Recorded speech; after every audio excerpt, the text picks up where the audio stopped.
On February 28, 2025, at the heart of Ghana's busiest travel hub, Kotoka International Airport, President John Dramani Mahama stood with a spade in hand, breaking ground on a project that has ignited both hope and controversy across the nation.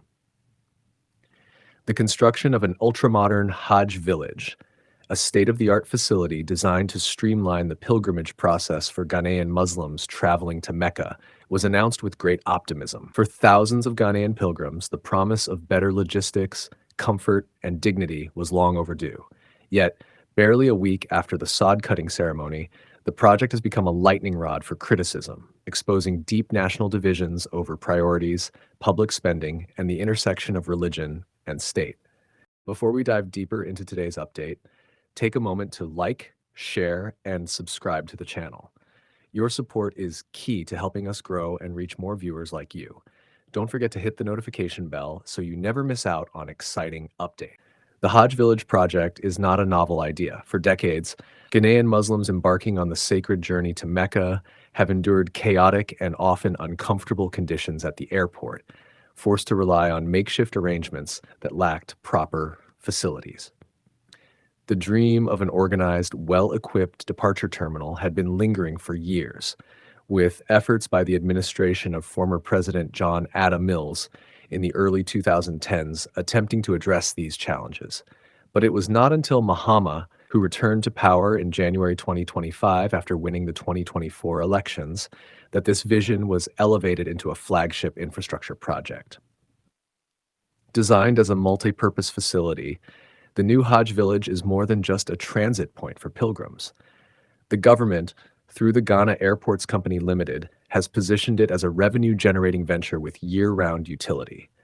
Complete with a modern health center, a hostel, a mosque, and dedicated ablution areas, the facility aims to provide convenience while also serving as a commercially viable enterprise. Developed in collaboration with Mawums Limited, a Ghanaian civil engineering firm, the project is expected to be completed within 24 months.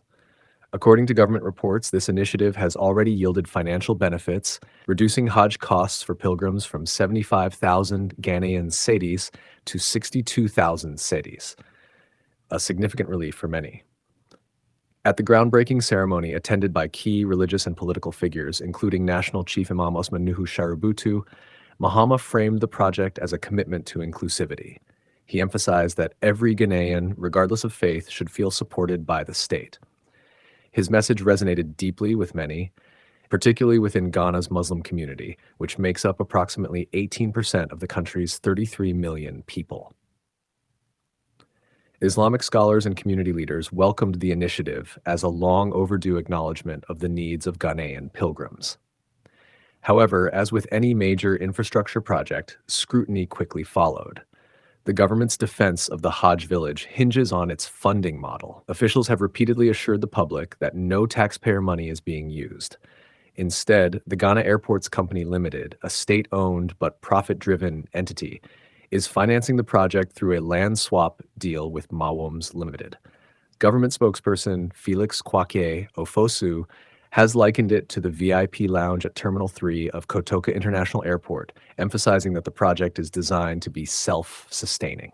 Yet skepticism remains widespread. Critics argue that even if direct government funds are not being allocated, Ghana Airports Company's revenue generated from airport operations still constitutes public resources. Former Auditor General Daniel Yao Domalivo has been particularly vocal, labeling the project fruitless and wasteful, given Ghana's ongoing economic challenges.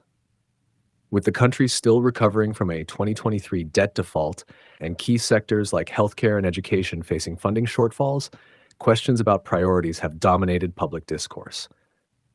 A parallel quickly emerged, drawing comparisons to the National Cathedral project spearheaded by Mahama's predecessor, Nana Akufo-Addo.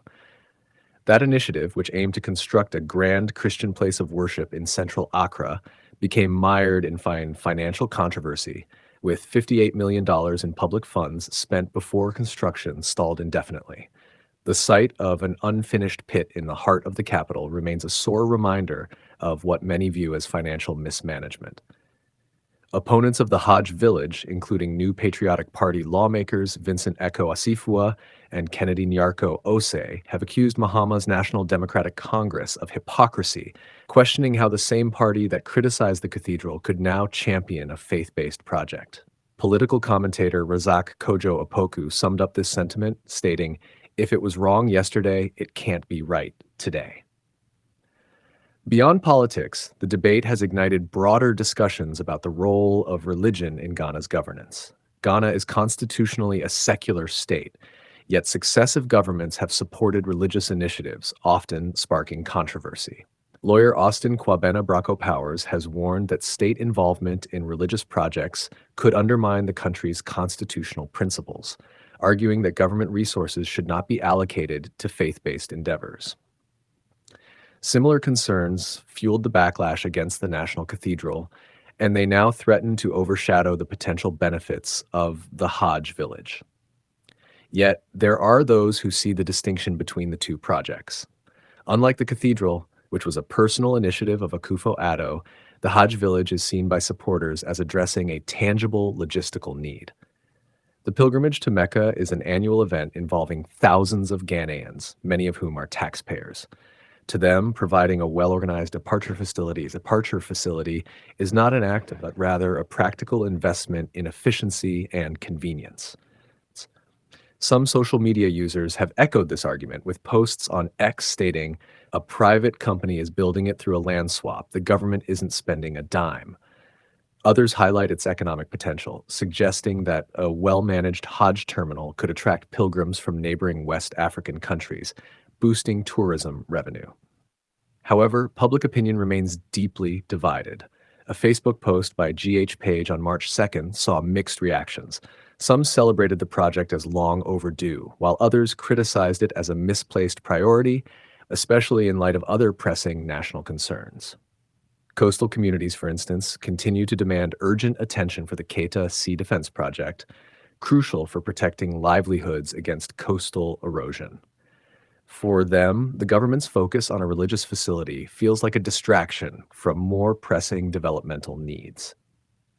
As construction progresses, the Hajj Village controversy encapsulates Ghana's broader struggle to balance infrastructure development, equity, and fiscal responsibility. For Mahama, who campaigned on economic revival and transparency, this project represents a test of his ability to deliver on promises without alienating a weary populace. The NDC has historically supported Muslim pilgrims, from Mills' early reforms to Mahama's cost reductions, and this project strengthens that legacy. However, the specter of the National Cathedral looms large, a cautionary tale of how public perception can turn an ambitious vision into a political liability. Critics like Domolevo warn that even if the Hajj Village is independently funded, any perception of misplaced priorities could damage public trust. Ghana cannot afford another white elephant, he cautioned. The question that remains is whether the Hajj Village will stand as a symbol of progress or become another contentious monument to governmental excess. If today is your first time watching this channel or you are returning to this channel for the exciting content, please subscribe to the channel for more educative and developmental projects across Ghana and Africa as a whole. Do you want to know about the state of a project in Africa? Then make sure to like and comment the name of the project you would like us to talk about and its current state.